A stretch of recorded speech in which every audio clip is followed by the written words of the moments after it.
Vamos abrir nossas Bíblias em Lucas capítulo 4. Evangelho de Lucas capítulo 4. Por favor, abra sua Bíblia. Este é um texto que vai falar sobre a tentação de Jesus Cristo. Lucas capítulo 4, a partir do versículo 1, nós vamos ler até o versículo 14. Eu já preguei sobre este texto aqui mesmo. E eu quero abordar novamente este texto com uma nova perspectiva. Jesus Cristo está sendo tentado pelo inimigo. O inimigo, você percebe, ele é sagaz. O inimigo, ele gosta de aproveitar oportunidades. No final do texto, nós lemos lá que ele se afastou de Jesus até momento oportuno, ou seja, ele fica procurando oportunidades para atacar. Por quê? Porque ele foi designado para isso. Quando ele levou Jesus Cristo para o pináculo, para Jerusalém, para mostrar os reinos de toda a terra, ele diz: tudo isso me foi dado, ou seja, tudo isso está no domínio dele para executar os desígnios dele, obviamente que debaixo de uma soberana atuação do eterno Deus. Ele é como se fosse uma marionete, mas isso não tira o seu ofício esse que é atrapalhar o povo de Deus, que é, nessa figura do texto que nós lemos aqui, apresentar tentações que tentam nos desviar do propósito magno que o Senhor traçou para nós, o caminho perfeito para trilharmos diante do Eterno. E Jesus Cristo, então, ele se retira para o deserto. E eu quero, inicialmente, a título de introdução, eu quero abordar algumas particularidades deste texto. O primeiro versículo, por exemplo, 4.1. Jesus, cheio do Espírito Santo, voltou do Jordão e foi guiado pelo mesmo Espírito no deserto. Cheio do Espírito Santo. Dá uma impressão que Jesus foi cheio do Espírito Santo ali no batismo. Dá a impressão que ele, cheio do Espírito Santo, resolve fazer um retiro espiritual. Foi guiado pelo mesmo Espírito para o deserto. Mas nós sabemos que Jesus sempre foi cheio do Espírito Santo. Quando Maria foi cumprimentar Isabel, na ocasião que as duas estavam grávidas, João Batista se agitou no ventre de Isabel, percebendo a presença do santo, já no ventre de Maria. E Isabel fez um cântico belíssimo sobre a bem-aventurada Maria, mãe de Jesus Cristo. Aliás, o próprio anjo, quando foi falar com Zacarias, pai de João Batista, disse que ele, João Batista, já seria cheio do Espírito Santo desde o ventre da sua mãe. Portanto, esse cheio do Espírito Santo, ele encontra plenitude na pessoa de Jesus Cristo. Ele já era cheio do Espírito Santo. Mas o que quer dizer esse cheio do Espírito Santo aqui? Quer dizer que é aquele enchimento que nós buscamos para fazer a obra de Deus. É aquele enchimento que nós costumamos fazer todas as vezes que o tanque está vazio. Todas as vezes que nós necessitamos de mais suprimento espiritual, de mais enchimento da unção da parte de Deus. Esses dias eu estava vendo um mestre ensinando, dando uma resposta sobre aquele que perguntou: como que eu faço para vencer a frieza espiritual? E ele lançou uma imagem de uma menorá, de um candelabro, aquela lâmpada que ficava no tabernáculo, que ficava no lugar santo, iluminando ali a porta e o véu do Santo dos Santos. Então, era ofício do sacerdote, todas as vezes que ele vinha trocar o turno, manter a menorá ou o candelabro sempre aceso, as suas velinhas sempre acesas. E a gente sabe que era com azeite, que colocava ali. Tinha um pavio no meio, mas tinha o azeite para manter as velas acesas. Então eles tinham que trocar e reabastecer com óleo para aquela vela ficar sempre acesa. Acontece que na época fria, na época do frio intenso, as chamas queimavam mais rápido. Então o sacerdote, prevenido, ele se valia de mais óleo para entrar no santo lugar e reabastecer o candelabro. Ele precisava de mais óleo. Ora, isso é ilustrativo para nós. Para nós vencermos a frieza espiritual, nós temos que, em tempo oportuno, nos encher mais ainda do óleo do Espírito Santo. Mais ainda da unção do Espírito Santo sobre nossas vidas. Para quando chegar o dia mau, nós resistirmos com as lâmpadas acesas, como as virgens prudentes aguardando o noivo. Assim, Jesus Cristo, ele foi cheio do Espírito Santo. Porque ele não estava no mesmo jeito que ele subiu quando ele desceu daquele monte, daquele deserto. Quando nós vimos aqui no capítulo 4, lá no finalzinho, versículo 14, finalzinho do texto que nós lemos, obviamente. O versículo 14. Então Jesus, no poder do Espírito, voltou para a Galiléia. Ora, ele subiu cheio, mas ele desceu no poder do Espírito. Percebeu a necessidade que nós temos de vencer a frieza espiritual, de vencer o momento que nós vamos enfrentar com mais unção e mais busca do Espírito Santo sobre nossas vidas? Se Jesus fez isso, é no mínimo uma arrogância nossa não fazermos. Se Jesus procurou ser cheio do Espírito Santo e andar no poder do Espírito Santo, se negligenciarmos isso, nós estaremos cometendo um pecado terrível. Por isso que nós precisamos buscar cada vez mais. Por isso que precisamos nos quebrantar cada vez mais. Por isso que nós devemos adorar cada vez mais. Por isso que nós precisamos da palavra cada vez mais, para mantermos a chama acesa e o nosso coração fervoroso na presença de Deus. Não podemos aceitar a frieza como algo natural em nossas vidas. Jesus Cristo, portanto, ele subiu aquele monte, cheio do Espírito Santo. E ele estava cheio do Espírito Santo por duas questões especiais. Primeiro, nesse texto que nós lemos aqui, o texto imediato anterior, ou seja, o contexto anterior aqui, vai nos mostrar o batismo de Jesus Cristo. Ele no Rio Jordão sendo batizado por João Batista. E nós temos essa imagem, esse cenário bem claro em nossas mentes. Mesmo que você seja novo convertido, conheça pouco a Bíblia, você sabe isso de tanto já ouvir alguém falar sobre ele. Jesus Cristo entra no Rio Jordão, ele é batizado. Primeiro João Batista fala: eis o Cordeiro de Deus que tira o pecado do mundo. Eu mesmo não sou digno de desatar as sandálias dos seus pés, que ele cresça e eu diminua. Ó, João Batista. Mas aí vem então o batismo de Jesus Cristo. E os céus se abrem, vem o Espírito Santo em forma de pomba acima de Jesus Cristo, e uma voz do céu dizendo o quê? Este é o meu Filho amado, em quem me comprazo. O enchimento do Espírito Santo vem pela ratificação, pela confirmação da identidade de Jesus, Filho.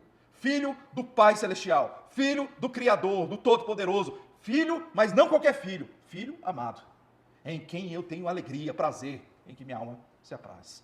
É assim, essa identidade de Jesus Cristo, confirmada, começa a encher o Senhor Jesus Cristo com o poder do Espírito.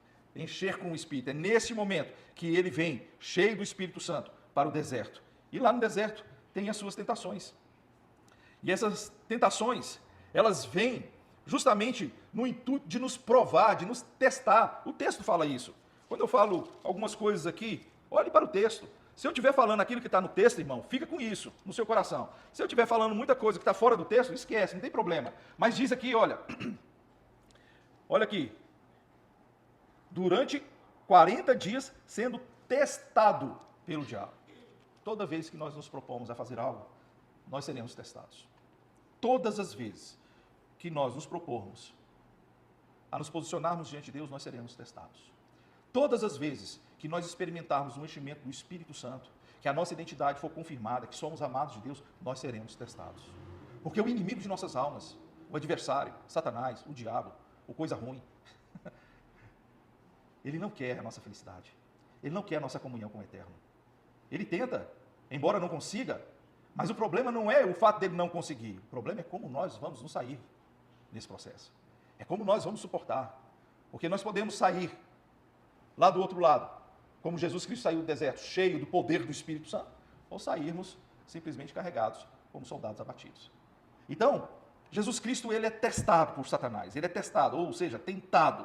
E isso significa que ele vai colocar à prova o propósito pelo qual Jesus Cristo encarnou.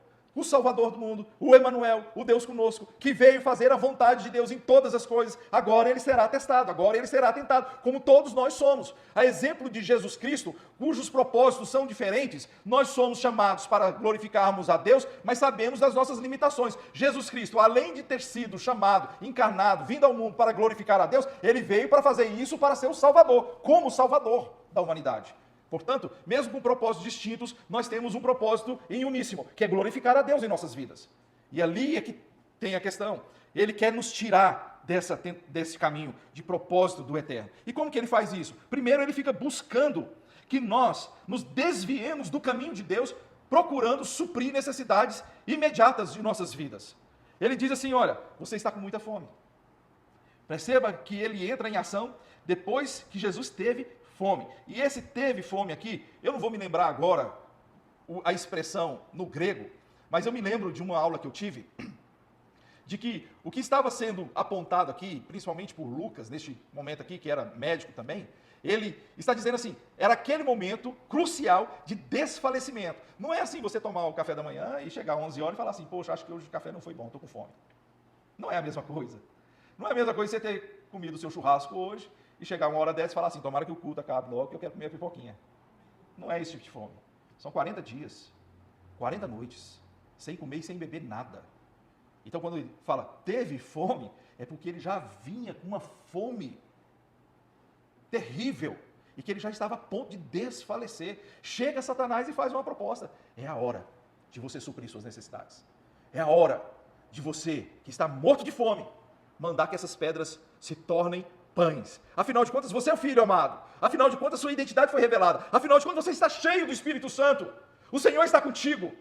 Afinal de contas, você foi abraçado pelo Eterno. Faça isso, supra as suas necessidades, para depois você servir a Deus. Nós sabemos, Jesus Cristo rejeitou essa proposta. Que jeito? Com a palavra. Nem só de pão viverá o homem. Mas a grande questão não é essa, porque muitas vezes nós caímos nesse engodo de Satanás. Ah, pastor, primeiro eu tenho que cuidar da minha profissão, da minha faculdade. Pastor, eu sou jovem, primeiro eu tenho que namorar. Pastor, eu passei por uma situação difícil, primeiro eu tenho que ficar curado. Pastor, e aí vão tirar a figura do pastor? Porque você fala, na verdade, isso é diante de Deus. Às vezes o pastor ele faz essa mediação aí, mas na verdade é diante do Eterno que você está, às vezes, dando desculpas para suprir suas necessidades básicas, suas necessidades especiais, vindo em primeiro lugar você mesmo, e o seu pensamento, o seu projeto, a sua ideia, o seu querer, a sua vontade, e desprezando o caminho que o Senhor tem traçado para nossas vidas. É o primeiro lugar, eu, e não o reino de Deus. Quão distante isso é do ensino de Jesus Cristo. Ele que ensinou, porque ele foi ao deserto, ele foi tentado por Satanás, ele venceu a tentação, ele desceu cheio do poder do Espírito Santo, depois ele começou a pregar, logo depois nós sabemos, tem o Sermão da Montanha, ou também conhecido Sermão do Monte. Jesus Cristo, ele ensina, no capítulo 5 de Mateus, que nós devemos buscar, em primeiro lugar, o seu reino e a sua justiça. E ele faz isso com o quê? Com esplêndida autoridade. Por isso que eles ficaram maravilhados. Lá no capítulo 7, eles falam que a multidão ficou maravilhada porque ele falava como quem tem autoridade, não como os escribas e fariseus, que exigia, mas não cumpria. Jesus nunca exigiu aquilo que ele um dia não cumpriu. Ao contrário. Ele falou, busque em primeiro lugar o reino de Deus, porque nem só de pão viverá o homem, mas de toda palavra que sai do Senhor. É o Senhor que nos alimenta, é o Senhor que abre portas para nós. É quando nós nos dedicamos ao Senhor, quando nós nos entregamos ao Senhor, quando nós rejeitamos esse suprimento imediatista das nossas necessidades e descansamos na providência de Deus, que Ele vai aplanar o caminho, que Ele vai nos capacitar no nosso trabalho para nós suprirmos as nossas necessidades no tempo dEle. Aí sim, nós estaremos cheios do poder do Espírito Santo de Deus. Em segundo lugar, Ele pega Jesus, leva no lugar mais alto, e no instante ele mostra todos os reinos. Está aí no versículo 5. E ele fala, eu te darei todo este poder e glória dos reinos, porque isso me foi entregue, e eu posso dar a quem eu quiser, ou seja, é meu, eu faço o que eu quiser com ele. Portanto, se você me adorar, tudo isso será seu. Portanto, se você me glorificar, portanto, se você me adorar, portanto, se você desviar o seu propósito de glorificar a Deus, de adorar somente a Deus. Nós sabemos, hoje nós tivemos uma aula aqui sobre Abacuque. Se você não veio na escola dominical, desculpe, lamento, mas perdeu. E perdeu para sempre, porque não foi gravado. Então não vai ter como rever esse negócio. Mas, estudando sobre Abacuque estava perplexo diante de Deus. E uma das coisas que nós sabemos, que os caldeus, ou os babilônios, foram invadir Judá, justamente porque o povo tinha perdido esse senso de exclusividade de adoração a Deus. Só o Senhor é Deus e não há outro. Tampouco outro que deva receber a minha adoração. Só que tem gente que gosta de pegar atalho. E Satanás sabe disso. Tem gente que gosta de pegar a glória sem passar pelo sofrimento, sem passar pelo trabalho. Jesus Cristo, ele sabia que ele seria glorificado, ele sabia que seria alvo da adoração do povo de Deus, porque ele também é Deus. Ele sabia disso, e naquele momento ali competia a ele passar pela proposta de sofrimento para salvar o povo, para que todos juntos adorassem ao Pai e ele mesmo. Então ele sabia disso tudo, mas aí Satanás estava querendo que ele pegasse um atalho. Olha, eu vou te dar a glória de todos esses povos, de todas essas nações, todo mundo vai glorificar você, todo mundo vai adorar você, se você me adorar primeiro. Tem gente que quer o atalho e despreza a instrumentalidade, a ferramenta nas mãos de Deus do sofrimento para aperfeiçoar o nosso caráter. A Sheila hoje aqui, representando o grupo 1, que eles discutiram sobre os primeiros capítulos ali de Abacuque, falou exatamente isso, que o sofrimento é um instrumento de Deus para aperfeiçoar o nosso caráter, para dobrar o nosso coração, para quebrantar a nossa vida diante do Eterno, reconhecendo que só Ele é Deus e não há outro digno de ser louvado e adorado. Sabe, queridos, nós não podemos cair no engodo da autopromoção, no engodo da autoglorificação que Satanás fica lançando para nos tirar do propósito que ele mesmo estabeleceu para nós, Jesus estabeleceu para nós. Em terceiro lugar, a sua terceira tentação foi que Jesus respondeu, adore ao Senhor, seu Deus, preste culto somente a Ele. Por enquanto eu não estou enfatizando na resposta de Jesus, eu estou enfatizando a questão daquilo que o inimigo fica tentando nos tirar do propósito de Deus. Depois eu vou me atentar para o comportamento de Jesus Cristo. Então o diabo levou Jesus a Jerusalém, versículo 9, colocou sobre o pináculo do templo e disse, se você é filho de Deus, olhe que mais uma vez, ele fica tentando questionar a identidade de Jesus. Mais uma vez, preste atenção, irmãos. Eu quero falar uma coisa muito séria aqui, para todos nós aqui, que é uma coisa que nós enfrentamos. Vez ou outra, diante de um sofrimento, diante de um quadro de angústia, é natural recebermos flechas inflamadas do maligno sobre a nossa mente, sobre a nossa consciência. Será que você está no caminho certo? Será que é isso mesmo? Será que você é amado por Deus mesmo? Será que Deus está prestando atenção em você? Será que Deus está, de fato, olhando para você? Será que Deus recebe as suas orações? Eu quero dizer para você, em nome de Jesus, afaste isso do seu coração e da sua mente. Afaste isso, não deixe. Coloque o capacete da salvação para cuidar dos seus pensamentos, para cobrir os seus ouvidos, para que essas setas malignas, essas sugestões que vêm do inferno, tenha acolhimento na sua alma e no seu coração, tirando você de um propósito de que o Eterno é um Deus de amor que perdoa os nossos pecados, que nos acolhe para si, e Ele mesmo nos capacita a vencermos as tentações. É Ele que nos santifica. Então não dê ouvidos a essas coisas, ainda que tudo esteja parecendo difícil. Ainda, como disse Abacuque, que a oliveira, a videira, a figueira não deem frutos e mintam em seus produtos, ainda que não tenha ovelhas e nem gado nos currais e apriscos, o Senhor é digno do meu louvor. Nele eu exaltarei, eu exultarei o Deus da minha salvação. É assim que nós fazemos, redirecionando os nossos pensamentos à nossa salvação.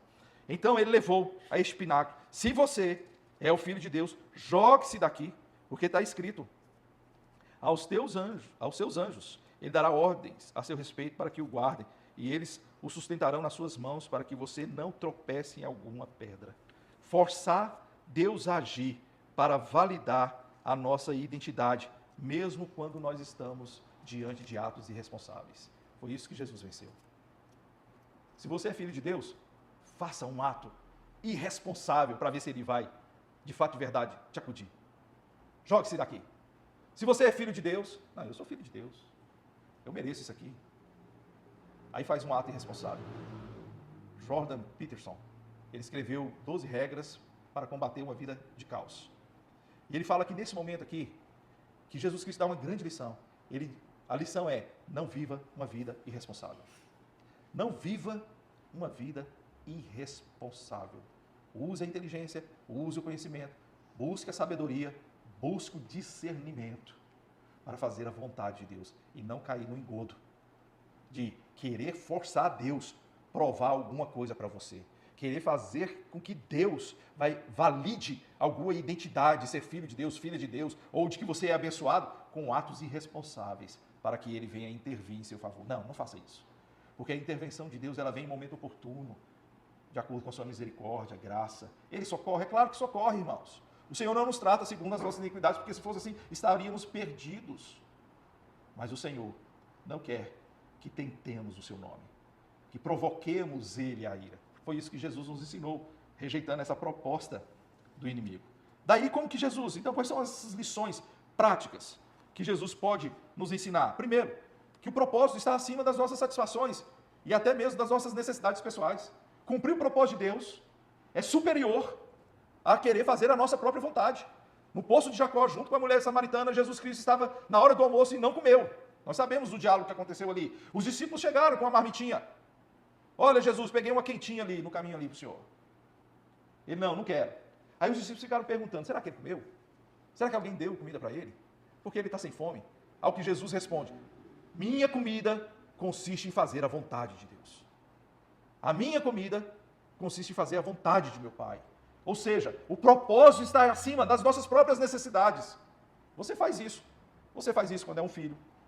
Você fica no hospital muitas e muitas horas, abdicando do seu descanso, abdicando talvez do seu trabalho, abdicando do seu lazer, abdicando até mesmo da alimentação, se necessário, para acompanhar um filho. acompanhar um cônjuge, acompanhar a mãe, o pai. É ou não é isso? Porque o propósito superior às suas próprias necessidades. Agora, quanto mais no reino de Deus. O propósito, a resposta de Jesus, nem só de pão viverá o homem, me mostra o contentamento em fazer a vontade de Deus e cumprir o propósito do eterno na vida dele. Segundo lugar, mostra a importância da identidade ser consolidada em nossas vidas. Essa é a importância. Quando ele fala assim, olha, tudo isso, todo este poder, tudo isso que me foi dado, eu vou dar a você. E se você for o filho de Deus, jogue-se daqui. Vamos provar, vamos de alguma maneira validar essa sua identidade. E Jesus fala assim, eu não preciso disso. Ele já me falou ali no batismo. Eu sou o filho amado dele, em que ele tem alegria, em que ele se agrada. Eu já sei disso. Ei, olha, presta atenção. Porque tem hora que nós somos inclinados a agir pela validação social, pela aceitação pessoal. A gente faz as coisas para ser aceito, para ficar bem na fita. E a gente não precisa fazer isso. Se tem alguma coisa que a gente precisa agradar é a Deus, somente a Ele. E nós precisamos ter consolidado no nosso coração a nossa identidade para não sermos levados por este mundo. Eu me lembro quando quando eu estava cuidando do nosso filho, quando ele era pequenininho, eu fiquei muito atento a uma situação que às vezes alguns pais fazem despercebidamente. O menino faz alguma coisinha errada e aí fala assim, feio, você é feio, não faz isso, porque você é feio. Em vez de falar que a coisa em si é feia, mas a pessoa fala que o menino, a criança, é feia. E aquilo vai crescendo. De repente chega na adolescência. Na adolescência, todo adolescente, ainda bem que não tem nenhum aqui, é feio. Não é? Os médicos sabem aqui, eles crescem de maneira desproporcional. Cresce mais os braços e não cresce o corpo, a orelha, o nariz, e fica um negócio, é magro demais, com aquela cabeça daquele tamanho e tal. Estou brincando, estou fazendo caricatura, irmãos. Não leva mal não apela comigo não. O que eu quero dizer é o seguinte, que no ambiente de adolescente, é o ambiente que as pessoas ficam mais perseguindo o outro. Fica criticando o outro. E aí se de repente alguém chega e fala assim, porque você é muito feio, e ele ouviu a vida toda do pai e da mãe que era feio, o que ele vai fazer? Acreditar. Sou mesmo. Meus pais sempre falaram isso, sou feio. Ou então eu sou terrível. Eu lembro uma vez que eu estava na igreja, na primeira igreja, essa semana eu compartilhei com alguns de vocês aí um vídeo lá da primeira igreja, onde eu preguei junto com o pastor Sabino e mais outro pastor chamado pastor Raimundo. É um sermão com 3 pastores pregando, cada um pregou um ponto. O pastor Sabino pregou 2, a introdução, o primeiro ponto e o final. Então, a primeira igreja, não sei se vocês conseguiram ver lá o tanto que ela era grande, né? Então teve um dia que eu fui chamar as crianças para orar, pelas crianças, para ir para a salinha lá, e a gente orava assim, ó, na frente do culto, assim, aquele tanto de crianças, bem umas 100 crianças ali, fazendo aquele tumulto. E eu falei assim, crianças, por favor, silêncio, hoje vocês estão terríveis, hein? Aí um veio no pé do altar, pegou e falou, pastor, aí Pedro, o nome dele, não é o meu filho não, mas era o outro Pedro. E eu cheguei e pensei, né, ele que gostava de orar. Eu falei, ele vai querer orar. Fala, Pedro. Ele fala, eu não sou terrível. Eu não sou terrível. Ou seja, o Pedro, com 4 anos, com 3 anos ali, não sei quantos anos ele tinha, ele não aceitou uma palavra que não correspondia àquilo que ele vivia na casa dele, de que ele era um menino abençoado e não um menino terrível. É isso que eu aprendo com Jesus Cristo. Não aceitar sugestões do inimigo. Não aceitar as dúvidas que ele quer lançar sobre nossas vidas. A nossa identidade está consolidada em Cristo Jesus. O amor de Deus por nós já foi provado na cruz do Calvário, Romanos 5:8. Deus prova o seu próprio amor para conosco pelo fato de Cristo Jesus ter morrido na cruz do Calvário quando nós ainda éramos pecadores. Portanto, não é o que o inimigo fala a meu respeito que vai mudar a minha identidade. E em último lugar, a confiança do Senhor, a confiança na soberania do Eterno, a confiança completa em Deus. Ele mostra que confia profundamente em Deus. Ele diz, olha, não vou colocar o Senhor à prova. Eu não vou fazer isso. Eu tenho temor de Deus e eu tenho confiança de que Ele vai me dar a palavra para eu viver, porque nem só de pão vive o homem, que Ele vai permitir que eu o adore em espírito e em verdade, porque Ele é o meu Deus, e que Ele vai sustentar a minha vida em todo o tempo. Eu não preciso forçá-lo a provar isso, mas eu confio que Ele fará isso. Eu não preciso colocar uma prova para Deus, mas eu confio que em momento oportuno eu vou achar graça e misericórdia diante do Eterno. Jesus Cristo nos ensina isso. E eu me lembro que esse momento é o momento em que nós nos fortalecemos diante do Senhor. Nós nos fortalecemos no Espírito, nós nos fortalecemos no poder do Altíssimo, para nós resistirmos às tentações que ficam tentando nos tirar do caminho do Senhor, do propósito do Senhor. No versículo 14, eu estou finalizando, 14 e 15. Então Jesus, no poder do Espírito, voltou para a Galiléia, e a sua fama correu por toda aquela região, e ensinava nas sinagogas, sendo elogiado por todos. Ele estava pregando o reino de Deus, o Evangelho, discipulando e fazendo o bem. Jesus Cristo, ele desceu, ele saiu daquele deserto, ele desceu daquele pináculo que Satanás tinha levado ele para ver todos os reinos, e ele saiu daquele momento de tentação, vitorioso, cheio do poder do Espírito Santo. Assim somos nós. Somos nós quando nós resistimos às tentações, quando nós firmamos os nossos pés no propósito do eterno, quando nós consolidamos a nossa identidade, porque Ele mesmo já provou isso na cruz do Calvário. Nós somos amados do Senhor e teremos os nossos livramentos conforme a boa e perfeita e agradável vontade dEle para nossas vidas. Nós experimentaremos o melhor de Deus para nossas vidas, este caminho que nós vivemos. É assim que nós fazemos. A partir disso, é um exercício de confiança e de serviço, que será o tema da próxima mensagem, onde nós daremos continuidade a este raciocínio. Jesus Cristo descendo do monte, descendo ali daquele lugar, saindo daquele deserto ali, ele cheio do Espírito Santo, no poder do Espírito Santo, fazendo o quê? Servindo a Deus, cumprindo o seu propósito. E nós vamos ver como que foi que isso aconteceu. Que Deus nos abençoe. Que Deus nos fortaleça. Que Deus receba, em nome de Jesus, o nosso esforço para andarmos neste reino. E quando eu falo isso, eu não falo de meritocracia, porque a graça é que nos alcançou. Somos salvos somente pela graça de Deus. Nós sabemos que isso é verdade, mas nós sabemos que, como diz Mateus capítulo 11, versículo 12, que o reino de Deus é tomado por esforço. Ele é tomado por esforço. O reino de Deus exige zelo e determinação. No reino de Deus, esse esforço combate o conflito espiritual. E no reino de Deus, esse esforço, ele é mediante a graça de Deus em nossas vidas, mas uma graça exercida em nós, para nós sermos responsáveis neste reino eterno do Senhor. Portanto, em nome de Jesus, que o Senhor nos fortaleça para vencermos todas essas tentações e testes que o inimigo fica tentando fazer em nossas vidas, para o desenvolvimento do nosso crescimento espiritual, em nome de Jesus. Baixe sua cabeça, por favor, e feche seus olhos.